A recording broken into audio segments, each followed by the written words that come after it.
Today we will study about the geometrical isomerism, the basically about the various methods for nomenclature. Geometrical isomerism, as we know, is the second subtype of stereoisomerism, that is other than optical isomerism.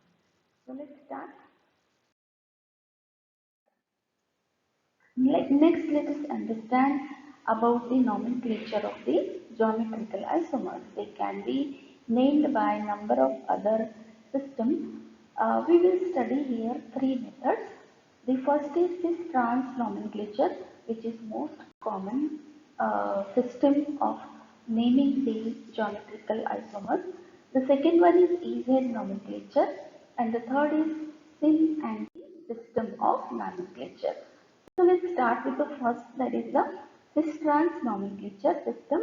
In this, the compounds, as we can see in the two structures, the carbon-carbon double bond is there, and each of the carbon is attached to two different atoms A and B, and hence the molecule can exhibit the geometrical isomers.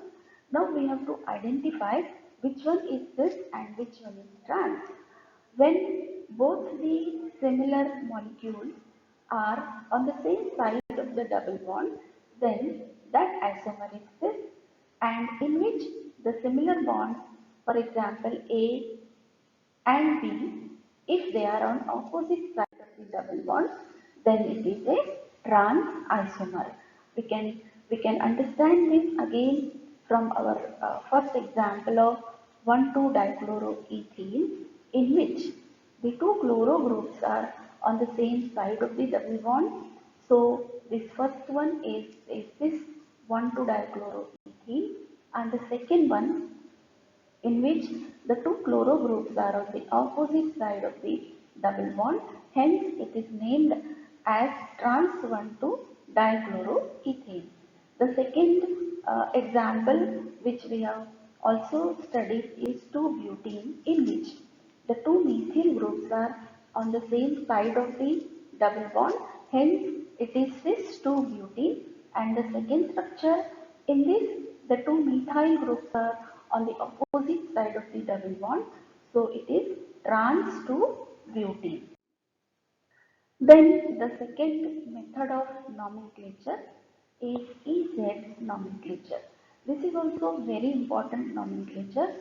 As we can see, in case of cis-trans nomenclature, we can see the two double bonded carbon atoms are bonded to two different groups, but the two different groups which are present on one carbon are also present on another carbon, right?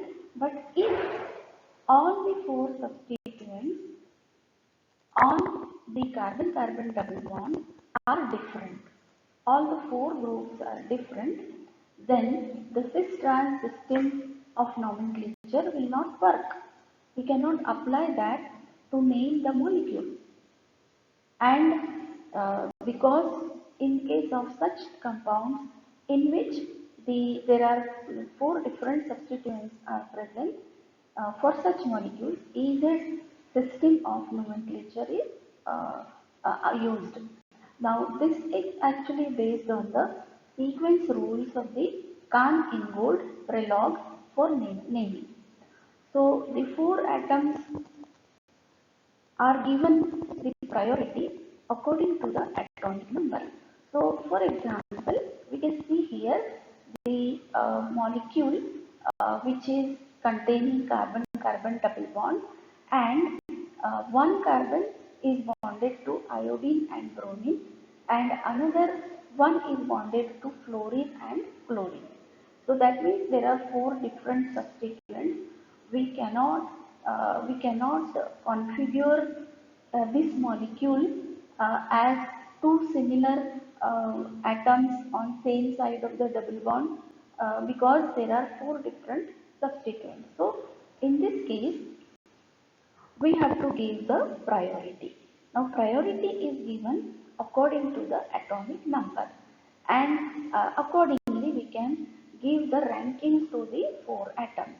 So of this fluorine, iodine, bromine and chlorine, we have to identify the atoms with, we have to arrange them according to the descending atomic number. So the atom which is having highest atomic number is iodine and next highest is chlorine. Next highest is bromine and then fluorine. Okay. So iodine will get the first rank, chlorine will get the second, bromine will get the third and fluorine will get the fourth rank. So once we have ranked them, now we have to allocate, we have to configure in such a way that the two highest atomic number atoms should be on same side or on the opposite side. So in the first structure we can see iodine and chlorine, they are on the opposite side of the double bond. So if they are on the opposite side of the double bond, then that type of configuration is called as E configuration. So the isomer with the two highest priority groups, if they are present on opposite side of the double bond, then that isomer is named as E isomer. Here the E stands for entgegen, which is a Latin word, and the meaning of that is opposite side. In the second structure, we can see that this is the isomer in which the highest priority groups, that is the iodine and chlorine, are present on same side of the double bond, and hence this particular isomer is named as Z isomer. Here Z means Zusammen and in Latin its meaning is same side. So now we understood the EZ nomenclature, in which if the all four groups are different groups, then we have to first prioritize according to the atomic number. So the highest atomic number group will get the first rank, followed by the next highest group will get the second rank, and once we identify the highest two priority groups, then we can see the isomer having the highest priority groups on same side of the double bond as the Z isomer, and the isomer with highest priority groups on the opposite side then is the E isomer. So we must remember these two terms. Entgegen, E side, is E isomer means opposite side, and Zusammen means same side. Next system is syn and the system of nomenclature. Now this method is actually followed for those isomers in which the double bond is not between the two carbon atoms, but the double bond is between the heteroatoms. It can be carbon nitrogen or nitrogen nitrogen and so on. So, such compounds in which there is a double bond between the heteroatoms, and also there is a presence of certain groups like hydrogen and hydroxy group bonded to the two heteroatoms, then such compounds are uh, can be named by this system of nomenclature, because they cannot be named either by this trans system or by the EZ system. Okay, so there are certain compounds which can show the geometrical isomerism because of the carbon nitrogen double bond, like oximes, hydrazones, semi-carbazones, etc. So we can see, for example, in case of aldoxine, you can see here, in case of aldoxine, we have taken here a benzaldoxine. We can see here the carbon is bonded to hydrogen and the benzene ring, and the nitrogen is bonded to OH with a free pair of electrons. Now we have to see the two groups, hydrogen and OH group, whether they are on the same side or the opposite side. So if the hydrogen and OH groups are present on the same side of the double bond, then that isomer is syn isomer. And if the hydrogen and OH groups are on opposite side of the double bond, then it is the anti-isomer. So here, in case of benzyl dioxide, we can see in the first structure, the isomer is having hydrogen and OH on the same side.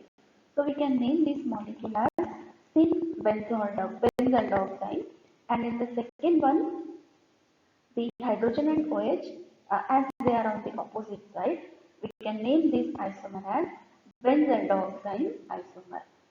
Then another is azo molecule. Example we have taken as azobenzene, in which there is a nitrogen-nitrogen double bond. We can see here the two methyl groups in the first structure are on the same side of the double bond.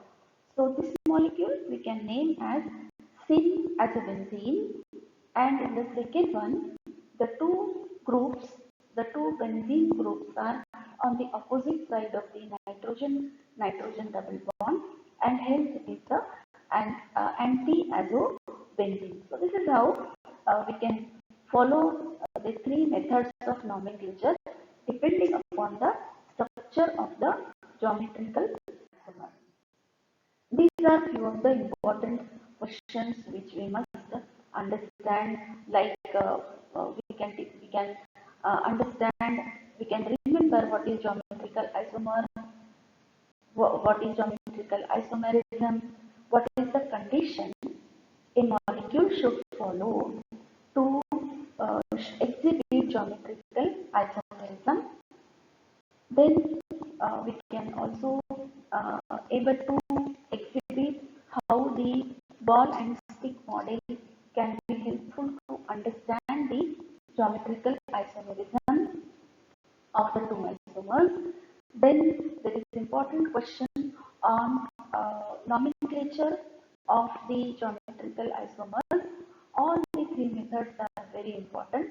This trans system, as we know, is very common and most commonly followed, which actually requires two substituents on both the carbon atoms. The two substituents which are different are same on another carbon atom. So based on that, there can be a number of multiple choice questions also be asked. Then another system, that is EZ nomenclature system, and followed by the syn anti-nomenclature system.